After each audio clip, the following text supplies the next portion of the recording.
Hello dear law aspirants ലോമിനൻസ് job സെക്യൂറിറ്റിയുടെ പുതിയൊരു വീഡിയോയിലേക്ക് എല്ലാവർക്കും സ്വാഗതം. ഇന്നത്തെ വീഡിയോയിൽ നമ്മൾ ഡിസ്കസ് ചെയ്യുന്നത് ഇംഗ്ലീഷ് ഏരിയയിലെ വൊക്കാബുലറിയുടെ ഭാഗത്ത് വരുന്ന ഇഡിയംസ് ആൻഡ് ഫ്രേസസ് എന്ന് പറയുന്ന ഒരു ഏരിയയിൽ നിന്ന് കുറച്ച് ക്വസ്റ്റ്യൻസ് ആണ്. നമ്മൾ കുറച്ച് ഇഡിയംസ് തന്നെ ഡിസ്കസ് ചെയ്ത് പോകാനാണ് ഉദ്ദേശിക്കുന്നത്. അപ്പോൾ നിങ്ങൾ ആദ്യമായിട്ടാണ് ലോമിനൻസ് ജോബ് സെക്യൂറിറ്റിയുടെ വീഡിയോ ഈ ചാനലിൽ കാണുന്നതെങ്കിൽ ഞങ്ങളുടെ യൂട്യൂബ് ചാനൽ സബ്സ്ക്രൈബ് ചെയ്യുക, നോട്ടിഫിക്കേഷൻസിനായിട്ട് ബെല്ലൈക്കൺ പ്രസ് ചെയ്യുക. ലോമിനൻസ് ജോബ് സെക്യൂറിറ്റിയുടെ ഇൻസ്റ്റഗ്രാം ഹാൻഡിൽ നിങ്ങൾക്ക് വളരെ ഉപകാരപ്രദമാവുന്ന, നിങ്ങളുടെ പ്രിപ്പറേഷൻസ് ഷാർപ്പൻ ചെയ്യാൻ നിങ്ങളെ സഹായിക്കുന്ന ഒരുപാട് ഇൻഫോർമേറ്റീവ് ആയിട്ടുള്ള കോണ്ടൻറ്റുകൾ നമ്മൾ അവിടെ പറയാറുണ്ട്. അത് ലഭിക്കുന്നതിനായി ഞങ്ങളുടെ ഇൻസ്റ്റഗ്രാം ഹാൻഡിൽ ഒന്ന് ഫോളോ ചെയ്യുക. അപ്പോൾ നമ്മൾ ഇന്നത്തെ വീഡിയോയിലേക്ക് കിടക്കുകയാണ്. ഇന്ന് നമ്മൾ ഇഡിയംസ് ഡിഫറെൻറ്റ് ക്ലീയിലും മറ്റ് എക്സാംസിലും വന്നിട്ടുള്ള ഇഡിയംസ് ആണ് ഡിസ്കസ് ചെയ്യാൻ പോകുന്നത്. അപ്പോൾ ഇഡിയംസ് പറയുന്നതിന് മുന്നേ എനിക്ക് നിങ്ങളോട് പറയാനുള്ളത്, നിങ്ങളിപ്പോൾ കുസാറ്റ് എന്ന് പറയുന്ന പരീക്ഷയ്ക്ക് എഴുതി കഴിഞ്ഞ് നിൽക്കുന്ന ആളുകളായിരിക്കും പലരും, അല്ലേ? നമ്മളോടൊപ്പം തന്നെ കുസാറ്റിന് പ്രിപ്പയർ ചെയ്ത ഒരുപാട് കുട്ടികളുടെ ഫീഡ്ബാക്കൊക്കെ നമുക്ക് ഇൻസ്റ്റഗ്രാം ഹാൻഡിലും യൂട്യൂബിലെ കമൻസിലൊക്കെ ആയിട്ട് നമ്മൾ കാണാറുണ്ട്. അപ്പോൾ കുസാറ്റ് കഴിഞ്ഞു എന്നുള്ളത് കൊണ്ട് എല്ലാ മത്സര പരീക്ഷയും കഴിഞ്ഞു എന്ന് ചിന്തിക്കരുത്. കുസാറ്റിനേക്കാൾ സീറ്റുകൾ കൊണ്ട്, അല്ലേ? ഇപ്പോൾ കേരള ഗവൺമെൻറ് കോളേജുകളിലാണെങ്കിൽ വലിയ നമ്പർ ഓഫ് സീറ്റുകൾ, ഏകദേശം 400-നടുത്തോളം സീറ്റുകൾ നിങ്ങൾക്ക് ഗവൺമെൻറ് കോളേജുകളിൽ അവൈലബിൾ ആണ്. അപ്പോൾ അവിടെ നിങ്ങൾക്ക് LLB പഠിക്കണം എന്നുണ്ടെങ്കിൽ ക്ലീ പോലൊരു പരീക്ഷയാണ് ക്രാക്ക് ചെയ്യേണ്ടത്. അതെല്ലാം അറിയുന്ന ആളുകളായിരിക്കും നിങ്ങളൊരു നല്ല ശതമാനം. ഈ ക്ലീ മത്സര പരീക്ഷയ്ക്ക് തയ്യാറെടുക്കുന്ന കുട്ടികൾക്കായിട്ട് ലോമിനൻസ് ജോബ് സെക്യൂർ മെയ് 15 ഒരു പുതിയ ക്രാഷ് ബാച്ച് ആരംഭിക്കുകയാണ്. അതിലേക്കുള്ള അഡ്മിഷൻസ് ഇപ്പോഴും ഓപ്പൺ ആണ്. നിങ്ങൾക്ക് രജിസ്റ്റർ ചെയ്യാൻ സാധിക്കും. അഡ്മിഷൻസിനായിട്ട് താഴെ കാണുന്ന നമ്പറിൽ ബന്ധപ്പെടണം. കൃത്യമായിട്ടൊരു കോച്ചിങ്ങും പ്രോപ്പറായിട്ടൊരു പ്രിപ്പറേഷനും നടത്തിയാൽ ഈസിയായി ക്രാക്ക് ചെയ്യാൻ പറ്റുന്ന ഒരു എക്സാമാണ് ക്ലീയും അതുപോലെ തന്നെ വരാനുള്ള മറ്റ് മത്സര പരീക്ഷകളും. അപ്പോൾ നിങ്ങളുടെ തയ്യാറെടുപ്പുകൾ നിങ്ങൾക്ക് ജോബ് സെക്യൂരിറ്റിയുടെ ഒപ്പമാകാം. അതിനായി ഞങ്ങൾ സ്റ്റാർട്ട് ചെയ്യുന്ന മെയ് 15 സ്റ്റാർട്ട് ചെയ്യുന്ന ബാച്ചിൽ നിങ്ങൾ ജോയിൻ ചെയ്താൽ മതി. അപ്പോൾ നമുക്ക് ഇന്നത്തെ വീഡിയോയിലേക്ക് കിടക്കും. അപ്പോൾ ഇഡിയംസ് പഠിക്കുമ്പോൾ നമ്മൾ ഒരു ഇഡിയം നിങ്ങളുടെ മുന്നിലേക്ക് ഞാനിപ്പോൾ അവിടെ കാണിച്ചു വരുന്നുണ്ട്. പീസ് ഓഫ് കേക്ക് എന്നുള്ളതാണ് നമ്മുടെ ഇഡിയം. പക്ഷേ ഈ പീസ് ഓഫ് കേക്ക് എന്നുള്ള ഇഡിയത്തിന് ഞാൻ പറയുന്ന അർത്ഥം തന്നെ വന്നോളണം എന്ന് വിചാരിക്കുക. ഇപ്പോൾ ഞാൻ ഇംഗ്ലീഷിൽ ഇതിന് ഓപ്ഷൻസിൽ കണ്ടിട്ടുള്ള ഒരു മീനിങ് ആയിരിക്കും ഇവിടെ പറയുക. പക്ഷേ എക്സാമിന് അത് തന്നെ വന്നോളണം എന്നില്ല. അതുകൊണ്ട് ഇന്നത്തെ വീഡിയോയിൽ നമ്മൾ ഇഡിയംസിൻ്റെ എക്സാക്റ്റ് മീനിങ് അല്ല ഞാൻ നിങ്ങൾക്ക് പറഞ്ഞു തരാൻ ആഗ്രഹിക്കുക.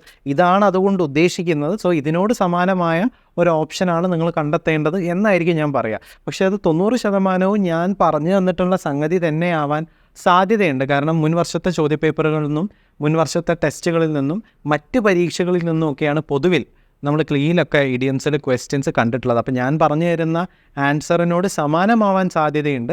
പക്ഷേ അത് തന്നെ നിങ്ങൾ എക്സ്പെക്റ്റ് ചെയ്യരുത്. അപ്പോൾ ആദ്യത്തെ ഇഡിയം പീസ് ഓഫ് കേക്ക് ആണ്. എന്താ പീസ് ഓഫ് കേക്ക് എന്നാണ്? It's just a piece of cake. അത് ഭയങ്കര സിമ്പിളായിട്ടുള്ളൊരു ടാസ്ക്കാണ്. It's an easy task. ആർക്കും ചെയ്യാൻ പറ്റും, എളുപ്പമാണ് എന്ന് പറയില്ലേ? Piece of cake, it's just a piece of cake. അല്ലാതെ കേക്കിൻ്റെ കഷ്ണമാണ് എന്നുള്ള അർത്ഥമല്ല അവിടെ ഉദ്ദേശിക്കുന്നത്. ഇഡിയത്തിന് ഒരിക്കലും ആ ഡയറക്റ്റ് മീനിങ് അല്ല, ലിറ്ററൽ മീനിങ് അല്ല ഉണ്ടാവുക. ഇഡിയമാറ്റിക് ആയിട്ടുള്ളൊരു മീനിങ് ആണ്. അപ്പോൾ പീസ് ഓഫ് കേക്ക് എന്ന് പറയുന്ന ഇഡിയത്തിൻ്റെ അർത്ഥം it is A simple task, it's an easy task എന്നൊക്കെ ആവാൻ സാധ്യതയുണ്ട്. പൊതുവിൽ അങ്ങനെയാണ് ക്വസ്റ്റ്യൻ പേപ്പറിൽ കാണാറുള്ളത്. ആഡ് ഇൻസൾട്ട് ടു ഇഞ്ചുറി, മലയാളത്തിൽ നമ്മൾ പറയും എരുതിയിൽ എണ്ണ ഒഴിക്കുക എന്നുള്ളത്, അല്ലേ? Adding insult to injury, already ഇഞ്ചേർഡാണ്, പരിക്ക് പറ്റി നിൽക്കുകയാണ്, ഇനി അതിൽ അപമാനം കൂടി വെയ്യുക, അപമാനം കൂടി സഹിക്കാൻ പറ്റില്ല. അപ്പം ഒരു ബാഡ് സിറ്റുവേഷനെ വേഴ്സ് ആക്കല്ലേ, please don't add insult to injury എന്നൊക്കെ നമ്മൾ പൊതുവേ പറയാറുണ്ട്. ഈ ഒരു കോണ്ടെക്സ്റ്റിൽ, ഈ ഒരു ഇഡിയമൊക്കെ ആ ഒരു കോണ്ടെക്സ്റ്റിലാണ് നമ്മളെപ്പോഴും കാണാറുള്ളത്. Making a bad situation worse എന്നാണ് പലപ്പോഴും ഓപ്ഷനിൽ കാണാൻ സാധിക്കാറുള്ളത്. Adding insult to injury. Action speaks louder than words. ഈ ഇഡിയംസ് പലപ്പോഴും നമ്മുടെ ഈ പഴഞ്ചൊല്ലുകളായിട്ട്, പ്രോവേബുകളായിട്ട് കണക്റ്റഡ് ആവാറുണ്ട്. പല പ്രോവേബുകളും നമ്മൾ ഇത്തരത്തിൽ ഇഡിയംസിൻ്റെ ഏരിയയിൽ നമ്മൾ എക്സാംസിന് കാണാറുണ്ട്. അത്തരത്തിലൊന്നാണ് action speaks louder than words. എന്താ അതിൻ്റെ അർത്ഥം? ആക്ഷൻസ് ആണ് വലുത്, അല്ലേ? അല്ലാതെ നിങ്ങൾ വെറുതെ വാക്കുകൊണ്ട് കുറേ സാമർത്ഥ്യം നടത്തിയിട്ട് വാക്ക് പറയാൻ ആർക്കും പറ്റും, പക്ഷേ ആ പറയുന്ന പോലെ ചെയ്യുമ്പോഴാണ് അതിൽ കാര്യം എന്നുള്ളൊരാശയം കൺവേ ചെയ്യുന്ന ഒരു ഇഡിയമാണ് action speaks louder than words. വാക്കുകളല്ല പ്രാധാന്യം, നിങ്ങളുടെ ആക്ഷൻസ് ആണ്. ആ വാക്കുകൾക്കനുസരിച്ച് നിങ്ങൾ പ്രവർത്തിക്കുന്നുണ്ടോ എന്നുള്ളതാണ് പ്രധാനപ്പെട്ട കാര്യമെന്നാണ് action speaks louder than words എന്നുള്ള ഒരു ഇഡിയം കൊണ്ട് ഉദ്ദേശിക്കുന്നത്. To cost an arm and a leg, to cost an arm and a leg. ആ സംഭവം it cost an arm and a leg, എനിക്ക് എൻ്റെ കയ്യിൻ്റെയും കാലിൻ്റെയും അത്ര വിലയുള്ളതാണ് എന്ന് നമ്മൾ പറയുമല്ലോ. അത് കയ്യിൻ്റെ, അപ്പോൾ അത്ര വില മതിക്കുന്നതാണ്. This watch cost me an arm and a leg. In fact this watch doesn't cost me an arm and a leg. പക്ഷേ ഞാൻ പറയാം, അങ്ങനെ നമ്മൾ ഭയങ്കര എക്സ്പെൻസീവ് ആയിട്ടുള്ളൊരു കാര്യത്തിന് പറയുമ്പോൾ it cost me an arm and a leg, എൻ്റെ കയ്യിൻ്റെയും കാലിനെയും അത്ര വില മതിക്കുന്നതാണ്, വെരി എക്സ്പെൻസീവ് എന്നാണ് പൊതുവിൽ ഓപ്ഷൻസിൽ കാണാറുള്ളത്. ഒരു വർഷം വെരി കോസ്റ്റ്ലി, കാണ്ട് അഫേർഡ് എന്നൊക്കെയുള്ള ഓപ്ഷൻസ്, എനിക്ക് ഒരാൾക്ക് അഫേർഡ് ചെയ്യാൻ പറ്റാത്തത് എന്നൊക്കെയുള്ളതും നമ്മൾ ഓപ്ഷൻസിൽ കണ്ടിട്ടുണ്ടായിരുന്നു. പല വർഷമായി ചോദിച്ചിട്ടുള്ള ഒരു ഇഡിയമാണ് to cost an arm and a leg. Delhi യൂണിവേഴ്സിറ്റിയുടെ പേപ്പറിൽ നമ്മളിത് കണ്ടിട്ടുണ്ടായിരുന്നു. CUET വന്നപ്പോഴും നമ്മൾ to cost an arm and a leg എന്നുള്ള ഇഡിയം കണ്ടിട്ടുണ്ടായിരുന്നു. The ball is in your court. ഇനി കളി നിൻ്റെ കയ്യിലാണ്. ഇപ്പോൾ ഈ പരീക്ഷ അടുത്ത് വരികയാണ്. ഇനി കളി നിൻ്റെ കയ്യിലാണ്. ഇനി നീയാണ് പഠിക്കേണ്ടത്. നിനക്കാണ് ഇനി ബാക്കി റോള്. ബാക്കിയുള്ളവർക്കൊന്നും ഇനി ഒന്നും ചെയ്യാൻ പറ്റില്ല. നമ്മൾ ഈ എക്സാമിനോട് ചേർന്ന് നിൽക്കുന്ന സമയത്ത് മക്കളുടെ അടുത്ത് പറയാറുണ്ട് അല്ലേ, നിങ്ങൾക്കാണ് ഇനി നിങ്ങളാണ് നിങ്ങൾ ശ്രദ്ധിക്കേണ്ടത്. നിങ്ങളുടെ വർക്ക് പ്രോപ്പറായിട്ട് ചെയ്യുക, പഠിപ്പിച്ചു തന്നത് കൃത്യമായിട്ട് പഠിക്കുക. Now the ball is in your court. ഇനി നിങ്ങളാണ് ചെയ്യേണ്ടത്. Now you must take action എന്നുള്ളതാണ് പൊതുവിൽ നമ്മൾ ഇതിൻ്റെ ഓപ്ഷൻസിൽ കാണുന്നത്. Now the action must be taken by you. നിങ്ങളാണ് ഇനി ആക്ഷൻ എടുക്കാനുള്ളത് എന്നുള്ളതാണ് നമ്മൾ ball is in your court എന്നുള്ള ഇഡിയം കൊണ്ട് പൊതുവിൽ ഉദ്ദേശിക്കാറുള്ളത്. വളരെ കോമൺ ആയിട്ട് കാണുന്ന ഇഡിയംസ് ആണ് കേട്ടോ. At the drop of a hat. At the drop എന്താ അർത്ഥം? At the drop of a hat എന്ന് പറഞ്ഞു കഴിഞ്ഞാൽ ഒരു ഹാറ്റ് നിങ്ങൾ ഡ്രോപ്പ് ചെയ്യുന്ന, ഞാൻ കണക്ട് ചെയ്യാൻ വേണ്ടി പറയുകയാണ്, ഒരു ഹാറ്റ് നിങ്ങൾ ഡ്രോപ്പ് ചെയ്യുന്ന അത്ര എളുപ്പത്തിൽ നിങ്ങൾക്ക് ഇത് ചെയ്യാൻ പറ്റും. You can do it at the drop of a hat എന്ന് പറഞ്ഞാൽ എന്താ പറയുക, അബ്രപ്റ്റ്ലി നിങ്ങൾക്ക് പെട്ടെന്ന് ചെയ്യാൻ പറ്റും എന്ന് പറയുമല്ലോ. You can do that at the drop of a hat. You can do that thing abruptly. പെട്ടെന്ന് ചെയ്യാൻ പറ്റും, ഒരു ഹെസിറ്റേഷനും ഇല്ലാതെ, ഒരു ടെൻഷനും ഇല്ലാതെ ഈസിലി ചെയ്യാൻ പറ്റും എന്ന് പറയുന്ന ഒരു കോണ്ടെക്സ്റ്റിലാണ് at the drop of a hat എന്ന ഇഡിയം നമ്മൾ ഉപയോഗിക്കാറുള്ളത്. ഞാൻ ഈ പറഞ്ഞു തരുന്നത് നിങ്ങൾക്ക് കണക്ട് ചെയ്യാൻ വേണ്ടിയിട്ടാണ്, അല്ലാതെ അതിനെ അങ്ങനെ എടുക്കാൻ പാടില്ല. അത് ഈസി ആയിട്ട് ആ ഇഡിയം കണക്ട് ചെയ്യാൻ ഇത്തരത്തിലുള്ള ട്രിക്കുകൾ ഉപയോഗിച്ചാൽ മതി എന്നുള്ളതാണ് പറയുന്നത്. To beat around the Bush.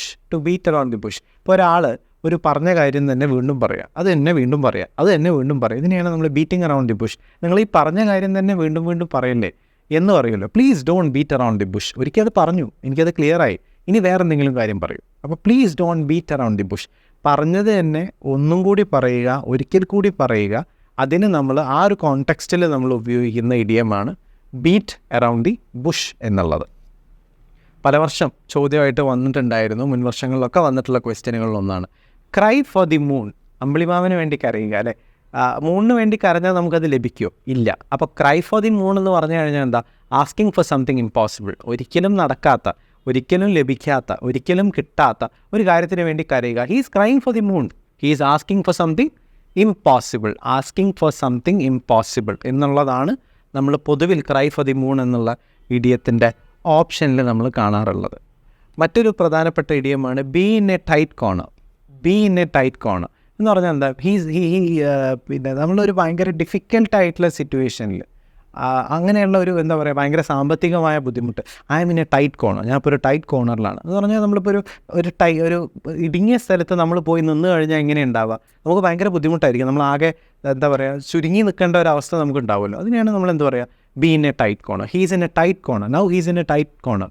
Please don't bother him. അയാളെ ഇനി ബോദർ ചെയ്യണ്ട, അയാളൊരു ഭയങ്കര വലിയൊരു ബുദ്ധിമുട്ടിലാണ് അയാൾ നിൽക്കുന്നത് എന്ന് പറയാം. അപ്പോൾ ഇൻ എ ഡിഫിക്കൽട്ട് സിറ്റുവേഷൻ എന്നാണ് പൊതുവിൽ നമ്മൾ ചോദ്യപേപ്പറുകൾ കാണാറുള്ളത്.